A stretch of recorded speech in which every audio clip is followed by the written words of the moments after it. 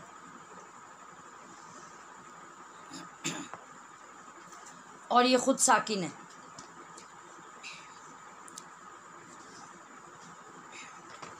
वला तक़बलू